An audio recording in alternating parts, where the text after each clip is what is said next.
Welcome to UC Today with me, David Dungay. Today I'm talking to Robin Russell, Managing Director of Xarios. Welcome to the show, Robin. How are you? I'm very well, thank you, David. Thanks for having me. Fantastic. Well, today's conversation is going to be about taking a voice-first approach to hybrid working. Before we get into that, though, Robin, can we have a quick introduction to yourself and the business? Xarios has been around for about 15 years. A lot of resellers will know Xarios from working with our phone manager product line and our analytics. In the last 18 months, we launched a UCaaS platform also.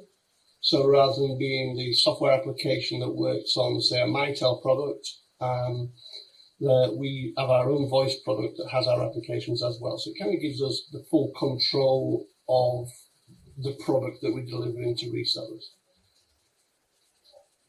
Fantastic. So the word or the phrase of the year and last year, hybrid working. Obviously, you deal a lot with channel partners, but tell us, what is the channel opportunity right now for hybrid working and provisioning hybrid working? Hybrid working, the channel have kind of picked it up quite quickly with the COVID pandemic. But I think what we need to do as a channel now is refocus on solidifying the hybrid working technology base. So whereas a lot of customers and resellers without a hybrid working strategy or product set rushed out during the pandemic to grab something to fulfill their customers' requirements, grabbed that and moved forwards. Whether that was what they wanted to move forwards with as a forever product, I don't know. We've seen some movement of resellers coming towards Xarios and our Dimensions voice product because they want to solidify something that they're more comfortable with. That's a channel-based product, gives them the opportunity for scope, while still not sacrificing some of that traditional voice functionality that they sacrifice to get customers in a hybrid working scenario. Okay, you mentioned voice there. Obviously, we're going to be talking about voice, a voice-first approach today. Why is voice or specialising in voice such a great way to differentiate yourself as a partner?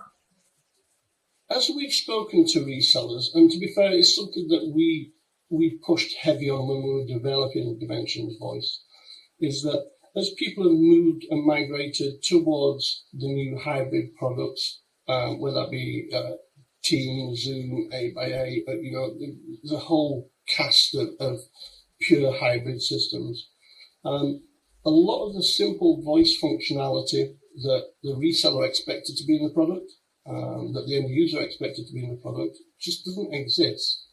And for most part, most businesses communicate externally using voice, whilst even Xarios, we communicate internally using Teams like everybody else does, because we're a Microsoft house, so we use Teams quite regularly internally.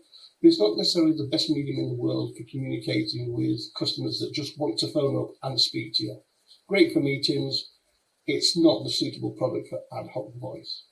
And when even the smallest customers have, voice routing features on a traditional PBX, it just can't be fulfilled with some of the more modern or upcoming products. Fantastic. So, those partners with a voice specialism, I imagine they've done quite well over this period. Tell me though, we're seeing new entrants in the market all the time. How at risk is the channel at the minute from those newer modern era sort of entrants to the market? Is that a challenge? Is that a big risk? I think the UK is always at a risk from new entrants in the IT and telecom space.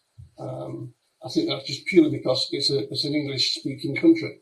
So any new product that's as a startup in North America, the UK is an easy place to go to. It's on the fringes of Europe, albeit not in Europe anymore. But with English speaking, it's an easy win because they're already developing the product in English. So from a product perspective, I always see the UK as a saturated marketplace. Yeah. However, it does operate very differently to, say, the North American market. Xarios works in both markets. Yeah, so we've worked over the last 15 years in the UK and the North American market, and they're distinctly different. So I think there will always be pressure from new entrants to the market in the UK. But what differentiates, say, a British product in Dimensions Voice is that we understand our market. We're not trying to tell our UK market that this is what you should be doing. Our product is for the UK market on what they want to do. So I think, yes, there'll always be pressure, but I think Xarios is very well positioned to have a product that works really well in the UK market because it's designed for the UK market.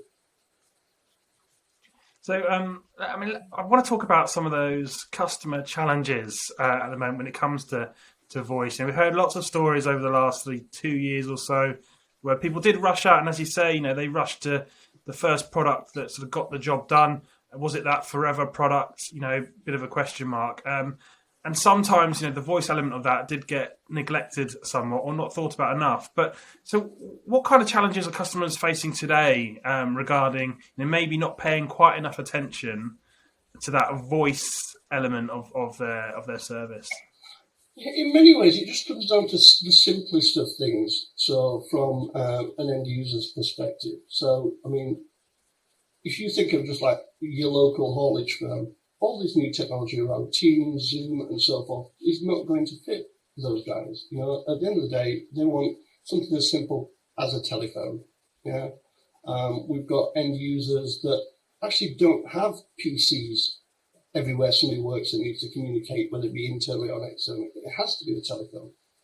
And if you look at the traditional PBX functionality, all those features that have been developed over the last 100 plus years of the development of PBX and voice functionality, they're just not there. Simple things like feature keys that light up, easy to deploy DSS keys that don't take a long time to deploy. And whilst an end user sees that now, when they don't get that on their new product, which is supposed to be all singing and dancing, this is the latest technology, it's somewhat of a disappointment to them because I think they expected, I'll get everything that I've got now and I'm going to get these other cool features on top, like this collaboration and conferencing for me to use, albeit 80% of my business is just going to use the old standard stuff that I had that, I expect to get. So our first port of call with Dimension Voice was to ensure that functionality came through. So your more expensive, say, IP phone, whether it be a Yealink, a Polycom, a Grandstream or whatever, is not actually a very expensive pop phone when it comes to getting deployed. It has actually become a truly fully featured handset, which they would expect. But also what we've seen is that ease of deployment. As we've spoken to reseller engineers and demonstrated Dimensions Voice, the way that we've set up the deployment of the product makes it easy for an engineer to configure and to deploy. And knowing that when they get on site and the customer has any kind of, outside of the norm request for routing or functionality, the system is so packed with features and flexibility that it allows them to do that. And that's been a winner for us. You mentioned routing there, and that was one of the common stories I picked up on in the last year or so, where people weren't getting the right sort of routing capabilities they needed out of their products, such as Zoom and Microsoft Teams. Is that something you think that the vendors they're going to get right? Do you think they'll end up focusing some attention there, or will there always be this dynamic where we need specialist skills in this way to deliver those features that we've all come to sort of know and love, if you like? I think eventually they will get some element of the routing right, and I know that obviously teams are building on that as well, but they're relying in some many ways to third parties to enhance that routing, whether it be contact center or whatever. You've got Microsoft working Dynamics 365 are bringing a voice element, but in many ways they look at it from a tunnel perspective, in that they assume everybody does it that way. Where if you look at historic PBX, whether it be a Mitel, a Panasonic, whatever product. There were just so many different ways to do routing. It always had a different effect on route and end effect. And I don't think they could ever catch up on that history of the 20, 30 plus years that's been built into that PBX platform to deliver it. Great. Okay. So let's talk about hybrid working and how that's going to evolve this year. What are your expectations of hybrid working and the landscape for the rest of this year and beyond? And what does this mean for partners? I look at hybrid working is going to be very fluid for at least the next 12 months, quite easily. Some customers are going to be happy with what they purchased during the pandemic. Some are going to have to live with it because they've signed up for multi-year contracts. So that's another thing that we're going to see is a kind of a semi-slowdown in the market because a lot of customers are locked into 3-year contracts they signed at the start of the pandemic or midway through. So that rules a lot of those customers out from probably making a sideways move to a product set that better suits their business. But I think we will see some customers that actually maybe trail back to just the way they worked before with some element of hybrid working. So where they were on a traditional PBX, they may go just to a cloud PBX that allows them to go hybrid working. So whereas they switched to just using mobile phones over the pandemic, they will go to a cloud-based system that allows hybrid working to suit them. But I think it's definitely a play it by ear. I don't think anybody's got the answer. For me, if anybody says this is what hybrid working is going to look like in 2024, look what happened with the pandemic. It's not over yet. Things are going to change irrevocably.